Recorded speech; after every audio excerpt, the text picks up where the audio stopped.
Dear students, Radhe Radhe. आज बेटा हम class 11th chapter laws of motion से एक टॉपिक करेंगे, लीनियर मोमेंटम। तो लीनियर मोमेंटम क्या होता है बेटा, किसी भी बॉडी का।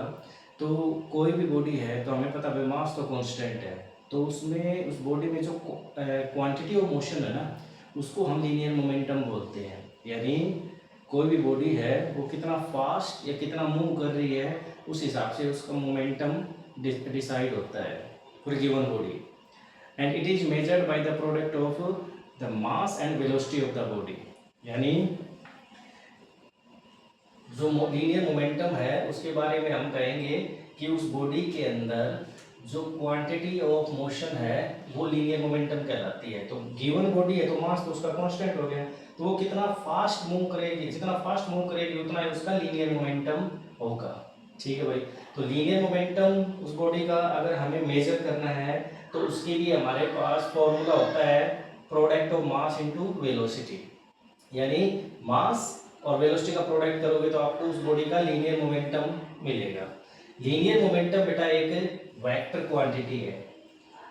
क्यों? क्योंकि लीनियर मोमेंटम बनता है मास और वेलोसिटी से। मास तो although it is a scalar quantity, लेकिन जो वेलोसिटी है ना वो वेक्टर क्वांटिटी है। तो वेलोसिटी वेक्टर क्वांटिटी होने की वजह से लीनियर मोमेंटम भी वेक्टर क्वांटिटी हो जाता है बेटा। ठीक है। और जो लीनियर मोमेंटम है उसकी डायरेक्शन वही होती है जो वेलोसिटी की डायरेक्शन है। तो its direction is same as that of velocity. अब आते हैं यूनिट के ऊपर।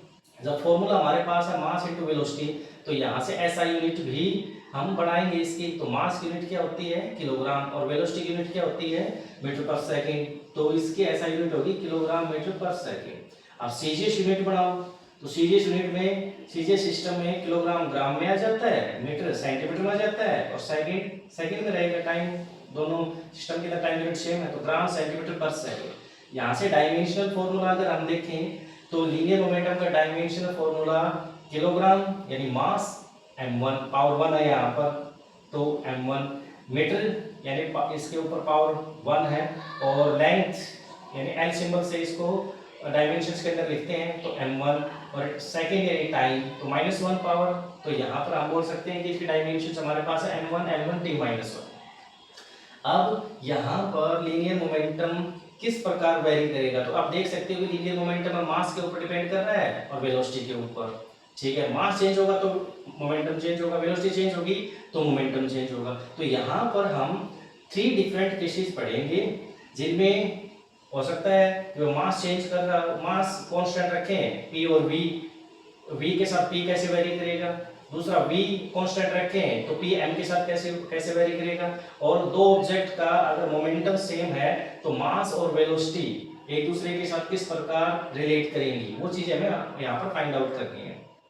तो पहला केस जो हमने लिया है वो है कि दो ऑब्जेक्ट हमारे पास हैं और उनका मास बराबर है। when two objects of equal masses, प्रत्येक का मास m मान लिया, moving with velocities v1 and v2।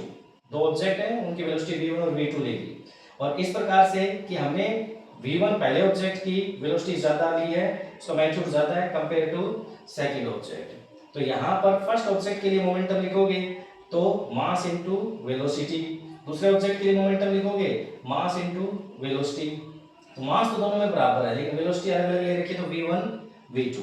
तो यहाँ हम इस इक्वेशन को इस इक्वेशन से अगर डिवाइड करके यानी दोनों मोमेंटम का कंपैरिजन करके देखते हैं तो हमें पता लगता है कि जो मास अगर कांस्टेंट है तो पहले ऑब्जेक्ट का मोमेंटम डायरेक्टली प्रोपोर्शनल है उसकी वेलोसिटी के, उसी प्रकार दूसरे ऑब्जेक्ट का मोमेंटम भी उस ऑब्जेक्ट की वेलोसिटी के डायरेक्टली प्रोपोर्शनल है। यहाँ से हमने वो रिलेशन लिखा।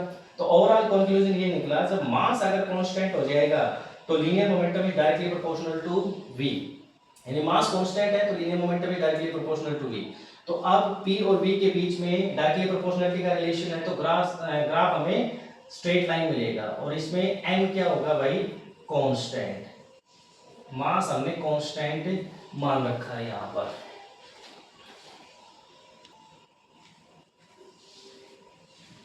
सेकेंड केस के अंदर आते हैं बेटा। तो सेकेंड केस के अंदर क्या है हमारे पास कि अब की बार हम दो ऑब्जेक्ट्स और लेके चलते हैं और दोनों की वेलोसिटी सेम है, लेकिन पहले ऑब्जेक्ट का मास मैंने सेकंड ऑब्जेक्ट के मास से बड़ा माना है, ज्यादा लिया है। consider two objects of masses m1 and m2 such that m1 greater than m2 moving with same velocities v। यानी दोनों ऑब्जेक्ट्स का मोमेंटम कितना होगा, पहले ऑब्जेक्ट का होगा मास m1 और वेलोसिटी v, मास m2 और वेलोसिटी v, दोनों के मोमेंटम का हम कंपैरिजन करते हैं तो देखते हैं कि पहले ऑब्जेक्ट का मोमेंटम मास के डायरेक्टली प्रोपोर्शनल है, दूसरे ऑब्जेक्ट का मोमेंटम भी मास के डायरेक्टली प्रोपोर्शनल है। तो इससे हमें पता लगता है कि अगर वेलोसिटी कांस्टेंट है तो मोमेंटम मास के डायरेक्टली प्रोपोर्शनल होगा। तो वेलोसिटी कांस्टेंट है तो मोमेंटम और मास दोनों एक दूसरे के साथ डायरेक्टली प्रोपोर्शनलिटी रिलेशन के साथ होंगे, तो ग्राफ हमें क्या मिलेगा, स्ट्रेट लाइन। इसके बाद बेटा हम नेक्स्ट केस लेके चलते हैं। तो नेक्स्ट केस में हमने क्या कहा है कि अब की बार दोनों ऑब्जेक्ट्स का मास भी अलग, मासेस भी अलग अलग है और वेलोसिटी भी अलग अलग है, लेकिन लीनियर मोमेंटम दोनों का सेम है। तो पहले ऑब्जेक्ट का मोमेंटम लिखा, दूसरे ऑब्जेक्ट का मोमेंटम लिखा, लेकिन मोमेंटम तो दोनों हमने बराबर लिए हैं, दोनों मोमेंटम बराबर कंसीडर किए हैं, ठीक है भाई। तो मासेस को एक तरफ रख लो, वेलोसिटी को एक तरफ। तो यहाँ पर अगर हम देख पा रहे हैं कि पहले ऑब्जेक्ट का मास और उसकी वेलोसिटी के बीच में रिलेशन इनवर्सली प्रोपोर्शनलिटी का है, उसी प्रकार दूसरे ऑब्जेक्ट के मास और वेलोसिटी के बीच में रिलेशन इनवर्सली प्रोपोर्शनलिटी का है। तो यहाँ से पता चलता है कि अगर मोमेंटम बराबर है तो उस केस में अगर किसी ऑब्जेक्ट का मास ज्यादा है तो वेलोसिटी कम हो जाएगी, और मास अगर कम है तो वेलोसिटी ज्यादा हो जाएगी। तो रिलेशन क्या है, इनवर्सली प्रोपोर्शनलिटी का है। तो यहाँ पर मास और वेलोसिटी के बीच में हम ग्राफ प्लॉट करें मोमेंटम को कांस्टेंट रखते हुए, तो ग्राफ हमें क्या मिलता है, इनवर्सली प्रोपोर्शनलिटी का मिलता है, एक कर्व्ड लाइन हमें मिलता है, नॉट ए स्ट्रेट लाइन।